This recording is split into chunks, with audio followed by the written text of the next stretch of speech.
sa Bombo Radio, 34 minutos ang milabay sa alas 5 sa buntag.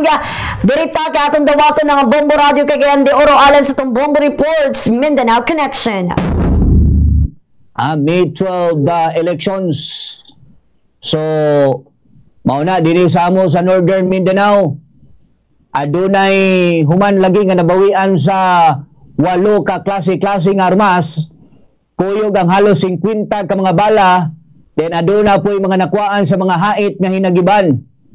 Miingon karon subay sa among Police Regional Office 10 nga wala nila hunongi sa ilang lower units ang pipila sa mga nakaiskapo nga nakasupak sa maong lagda sukad nga gipaubos kita sa election period.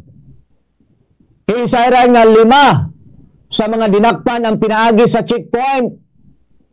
So inana ang among checkpoints diri sa Northern Mindanao mga kabombo sa among Region 10. Wala gyoy pagpasagad no sa ilang trabaho ang amuang kapulisan. Checkpoint diri, checkpoint dito, checkpoint gyud bisag asa o checkpoint bisag unsa nga oras. So ang 5 ka mga dinakpan pinaagi sa among mga checkpoint. Then samtang ang laing upat nasikop mga kabombo sa police operations. Sukad sa pag-epekto sa gun ban niadtong milabanging semana. So mao na diri so far sa amo sa Region 10 sa gipatuman nga gun ban aduna nay nangakasuhan nga 9 ka mga individual. Mao kanang pagpabarog sa hugna sa mga balita pabarog tay kanang hugna dito sa Bombo Radio Davao pinaagi ni Bombo Danica Baguio.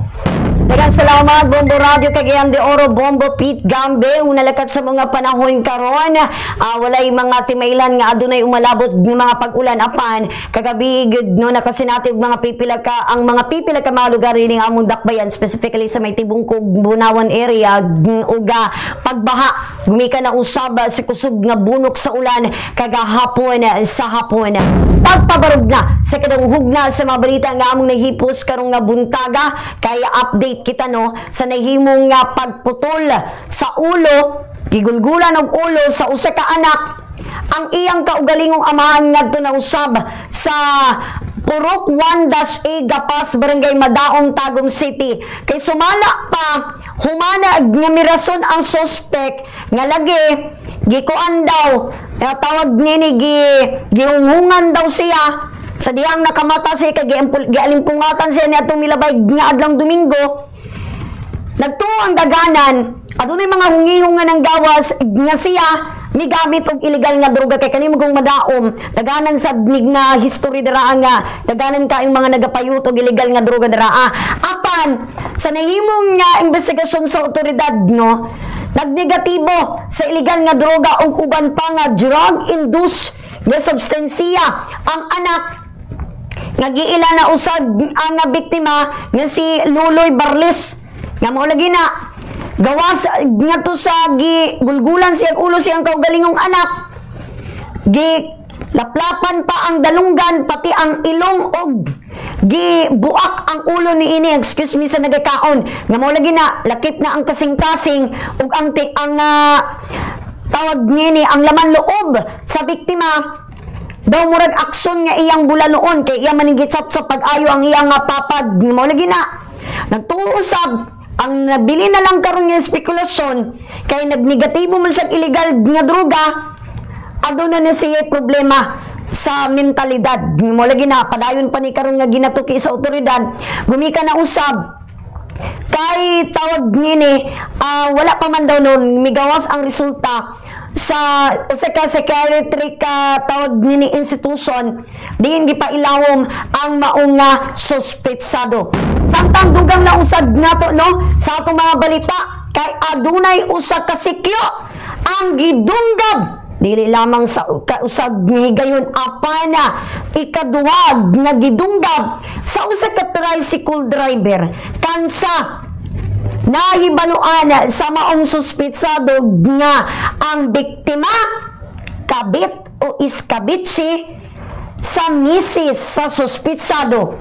Kagahapon no nag-viral ang video sa dihang nagkadugo ang biktima Samtang nagtrabaho ni ngadto sa Puro 4 Lubugan Toril ning among nga dakbayan. Sa diyang nakadawat og impormasyon ang otoridad nga adunay pagpanunggab nga nahitabo. Sumala pa kagahapon pasado alas 10 sa buntag. Kalitra daw nga mitumaw ngadto sa establishmento diin nga narbaho ang nga biktima.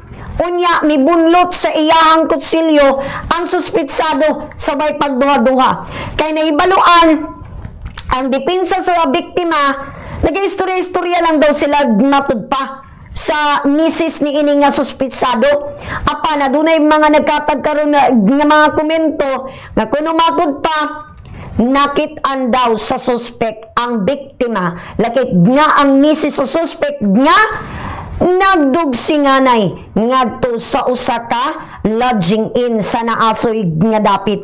Kay nga naman nabilin po daw lagi ang pahumot ni ining biktima, gibalikan pa pagkaugma kay siguro ganahan pud siguro sa baho sa kuan ang kaning misis sa suspect ang kaning nga pahumot nga nabilin sa biktima.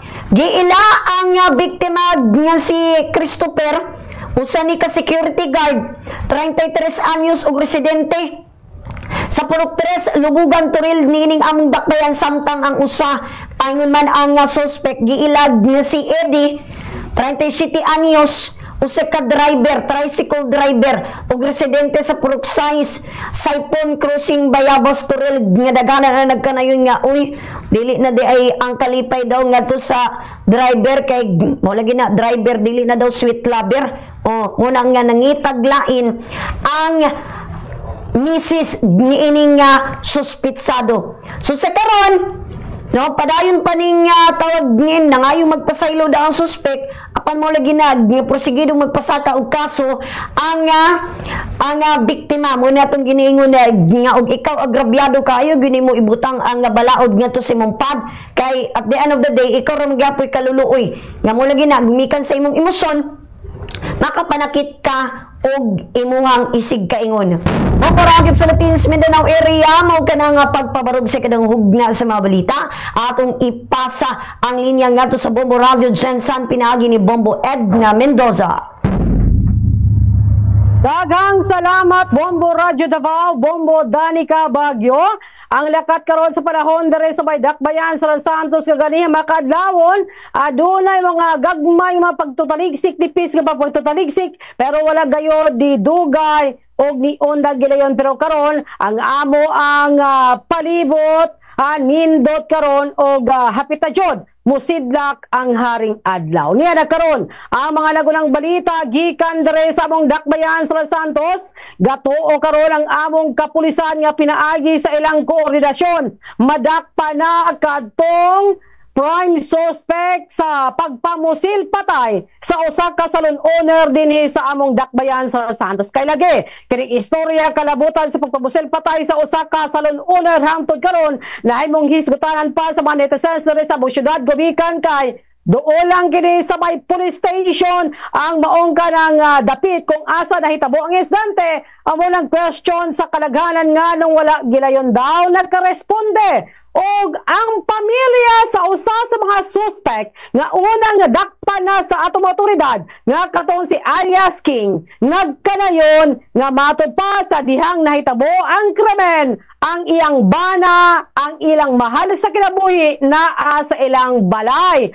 How come daw nga mahimo siyang silbing lookout nga nahitabo na daw silang balay? So man karon ang mga nato nga sumala pa sa atong kapulisan sa atong paggigabi na karon sa pagdetermina sa atong korte kung tuuhan ba or dili ang argumento sa mao kana ang dinakpan basta ilaha Bombo Radio Mindanao mao kana ang pag-file og kaso sa mga individual nga nalambigit sa mga krimen. So wala nila ginapadapin ang posibilidad nga katong prime suspect posible na nakahawa diri sa atong dakbayan apan ingon nila nga ilang ipasaka kana pinaagi sa regular filing ang kaso nga oras man magpagawas og warrant of arrest aduna sa igong basyan aron dakpon kanang suspect. So ang ilaha karon nagpabilin nga motibo sa mong krimen, mo kini ang ginatawag dato nga negosyo sa takal-takal gud sa krudo, pero ang kadaghanan sa mga dire murag dalos ba di ba to kumikan kay kung karong higayuna kanang takal-takal sa krudo kanang makita gud dato kanang gasolina ibutan ka na sa litro sa soft drink. So dili man kaayo karon dako na nga negosyo ikumparar kani adto sa karon. Mo kana ang ato mga balita gikan diri sa Bombo Radyo Jansan. Ang sunod atong ihatod kinaapil-agi kana sa Bombo Radyo Butuan, pinaagi ni Bombo Benji Barasan. Salamat Bombo Edna Mendoza sa Bombo Radyo Jansan. Sa among lagat panahon diri sa among Dakbayas Butuan kagahapon dunay mga ginagmay nga pag ulan-ulan kagahapon sa hapon hangtod kagabi. Karo mga takna negatibo o naguwat na rami pagbilisyo ni haring adlaw, pero ngiyog-ngiyog pa ang among dapit. Detalye na sa mga balita sa ikapat nga hugna sa atong Bombo Reports Mindanao Connection. Nagpadayon garon ang hot pursuit operation sa ginsakpan sa may Bislig Police Station aron mailhan o ingon man madakpan kining duha ka mga suspitsado nga mipusil patay ngadto na sa usa ka empleyado sa lokal nga pagamanan sa Bislig, Surigao del Sur ning miaging alas 4:20 sapon sa may Siang Bridge, Barangay Maharlika sa naasoy nga lugar.